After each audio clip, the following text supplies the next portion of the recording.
लगातार बीजेपी पर निशाना साधा, वो लगातार अपने कामकाज भी गिना रहे हैं। और आज ये जो वोटिंग अब जाकर संपन्न होगी 1 घंटे के बाद, किस तरह की परिस्थिति देख रहे हैं सबसे बड़ा मुद्दा छठवें चरण के लिए? नहीं, मुझे लगता है कि जो पुराने मुद्दे थे आज भी वही मुद्दे हैं, और जो 2-3 जो सबसे बड़े मुद्दे हैं जो हर सर्वे में लगातार निकलकर सामने आ रहे हैं, उसमें बेरोजगारी नंबर 1 है, महंगाई नंबर 2 है, भ्रष्टाचार नंबर 3 है। और जब आप इन पर अगर आप आकलन करने की कोशिश करिए तो आपको बिल्कुल साफ पता चलता है कि इसी वजह से भारतीय जनता पार्टी को पिछले 10 साल की एंटी इनकम्बेंसी झेलनी पड़ रही है, और इन सवालों से कहीं ना कहीं भारतीय जनता पार्टी बचती हुई दिखाई पड़ती है। प्रधानमंत्री जी ने 2 बड़े अच्छे बयान दिए। पहला बयान उन्होंने दिया कि भाई मैं तो मुसलमानों की बात नहीं करता हूं, और अगर करूंगा तो सार्वजनिक रूप से जीवन जीने के योग्य नहीं रहूंगा। अभी 2 दिन पहले उन्होंने फिर बयान दिया, इंटरव्यू में उन्होंने ये कहा कि मैं तो विपक्ष को साथ लेकर चलना चाहता। अब ये दोनों बातें इतनी विरोधाभासी हैं कि क्या इन बातों पर लोग यकीन करेंगे? मुझे तो नहीं लगता इन बातों पर कोई यकीन करने वाली बात है। लेकिन फिर भी मैं कहता हूं कि ये जो छठा फेज है ये बिल्कुल पहले फेज की तरीके से है, क्योंकि पहले फेज में भी 8 में से 5 सीटें विपक्ष के पास थी, छठे फेज में भी 14 में से 5 सीटें जो है तो विपक्ष के पास थी। यानी ये फेज भी भारतीय जनता पार्टी के लिए बहुत मुश्किल है, और जैसे जैसे पहले फेज से छठे फेज तक स्थिति बदलती जा रही है, वैसे वैसे उत्तर प्रदेश के अंदर भारतीय जनता पार्टी के लिए भारी होता जा रहा है, और भारतीय जनता पार्टी संघर्ष करती हुई दिखाई पड़ रही है। आज की तारीख में यह डिबेट खत्म है कि क्या भारतीय जनता पार्टी 400 सीट लेकर आ रही है। असली डिबेट इसी बात को लेकर है, क्या वो 272 का आंकड़ा लेकर आ पाती है या नहीं आ पाती। ये क्या है? 1 नंबर का डिब्बा है, डिब्बा।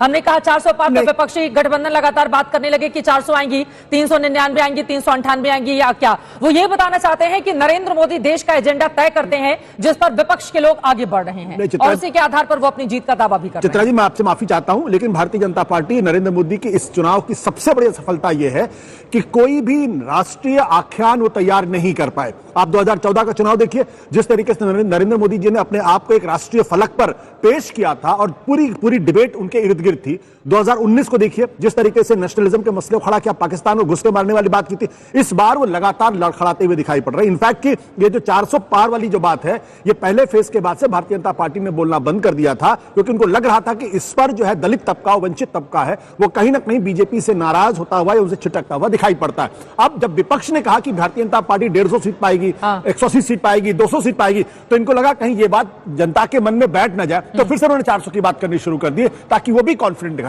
मुझे लगता है कि ये इनकी कमजोरी है। लेकिन 4 जून को पता चलेगा सरकार किसकी बनेगी। बेटा, तुमसे ना हो पाएगा। अब 5 चरणों में तो 310 का आंकड़ा आप लोगों ने दे दिया था, जब 486 सीटों पर अब मतदान संपन्न होने जा रहा है, तो बीजेपी की क्या है स्थिति? देखिए, आज शाम तक जब हमारे पास पूर्ण मतदान होने के बाद फीडबैक आएगा तो स्थिति वही है जो 5 चरणों में दिखाई पड़ा था। छठा चरण उसी प्रक्रिया के तहत उसी दिशा में आगे बढ़ता हुआ नजर आ रहा है। इसमें किसी प्रकार का कोई किंतु परंतु नहीं है कि भारतीय जनता पार्टी और एनडीए को मोदी जी के नेतृत्व में 400 पार की तरफ जनता ले जा रही है। महंगाई की दर इस समय कितनी है? 5%। रिजर्व बैंक कहता है 5% से नीचे स्वस्थ महंगाई की दर होती है। अब चुनौती से कहता हूं, कांग्रेस शासनकाल के 5 साल बता के जाइएगा जब 5% से कम महंगाई की दर हो। बेरोजगारी की दर 3% है, कोई 3 साल बता के जाइएगा जब बेरोजगारी की दर 3% से कम हो। तो मुद्दों पे बात करने के लिए अभी मैं बोलूंगा तो बहुत सारा समय लगेगा कि 25 करोड़ लोगों को बेरोजगारी, उस एक्सट्रीम पॉवर्टी से बाहर निकाला, 11 करोड़ घरों को शौचालय दिया, 16 करोड़ घरों को नल से जल दिया, 54 करोड़ लोगों को जनधन योजना से जोड़ा, 50 करोड़ लोगों को आयुष्मान भारत योजना से जोड़ा, 5वीं बड़ी अर्थव्यवस्था बनाया, चौथा बड़ा स्टॉक चेन बनाया, तीसरा बड़ा ऑटोमोबाइल मैन्युफैक्चरर बनाया, से दूसरा बड़ा मोबाइल हैंडसेट का मैन्युफैक्चरर बनाया, चांद के अछूते कोने पे पहुंचाया मान्यवर, और भगवान राम का भव्य मंदिर भी बनवाया, और अबू धाबी में भी मंदिर बनवाया। जो कहते थे राम मंदिर बनेगा पेट्रोल नहीं मिलेगा, तो यूएई के साथ कॉरिडोर भी बनवाया। क्या बात है सर, क्या बात है सर, क्या बात, ये बात है। 2014 में एक अंतर क्या था? आपके साथ आशुतोष जी भी थे, वो अलग हो गए, प्रशांत भूषण, शांति भूषण, किरण बेदी, कुमार विश्वास अलग हो गए, और साथ में कौन आ गए? लालू प्रसाद यादव जी, डीएमके आ गई, सपा आ गई, और झारखंड मुक्ति मोर्चा आ गया। और दूसरा, संख्या कितनी आएगी? तो मैं विनम्रता से कहता हूं, अभी तो आशुतोष जी, हमारे अन्य विपक्षी लोग बहुत बोल रहे थे 2014 में कितनों ने हमें 272 दिया था, जाके देख लीजिए, कोई सर्वे देता हो।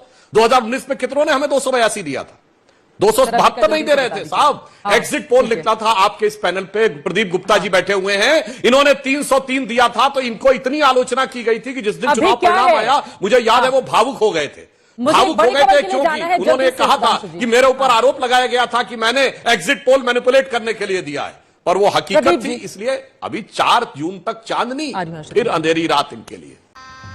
गजब बेइज्जती है। अब आप छोटी सी बात ये देख लीजिए, ये आज का मतदान भारत के इतिहास का ऐतिहासिक मतदान है। आजादी के बाद पहली बार ऐसा मौका आया है जब गांधी परिवार ने कांग्रेस को वोट नहीं दिया है। सोचिए, यह इतिहास की कितनी बड़ी करवट की तरफ संकेत दे रहा है कि गांधी फैमिली ने पहली बार ऐसा हुआ कांग्रेस के लिए मोहर लगाना या बटन दबाना नहीं किया है। यह अपने आप में दर्शाता। और दूसरा, एक और दृष्टि से यह चुनाव महत्वपूर्ण था कि ऐसा अवसर आया है कि रायबरेली अमेठी गांधी परिवार का कोई सदस्य हारा है और हारने के बाद कॉन्स्टिट्यूएंसी छोड़ दी हो।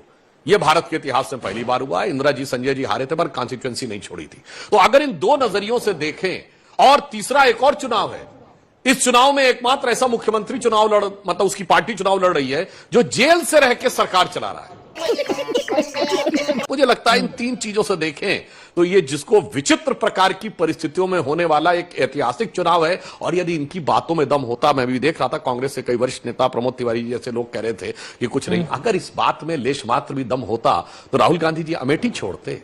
अगर इस बात में लेश मात्र भी दम होता तो अखिलेश यादव जी के लिए यह कहना पड़ता कि कन्नौज भैया आप ही लड़ेंगे तभी जीत पाएगा, आपके परिवार का कोई सदस्य भी नहीं जीत पाएगा। उन्हें कहना चाहिए मैं छोटा सा कार्यकर्ता भी खड़ा कर दूंगा, वो जीतेगा। तो ये दो चीजें अपने आप में पर्याप्त थी। और दिल्ली के लिए तो मैं कहूंगा कि केवल 12 साल पहले दिल्ली की सदाएं, जिसमें कहते थे जिनके कूचे में दूसरे को गुनहगार कह के चिल्लाते रहते थे, आज उन्हीं के दिलों में जान से प्यारे की तरह आके बैठ गए और हवाओं और फिजाओं में यह बदलाव आया। तो मुझे लगता है देश की जनता ने सारे परिवर्तन को देखा है और उसका एक ही निर्णय होने जा रहा है कि मोदी जी के नेतृत्व में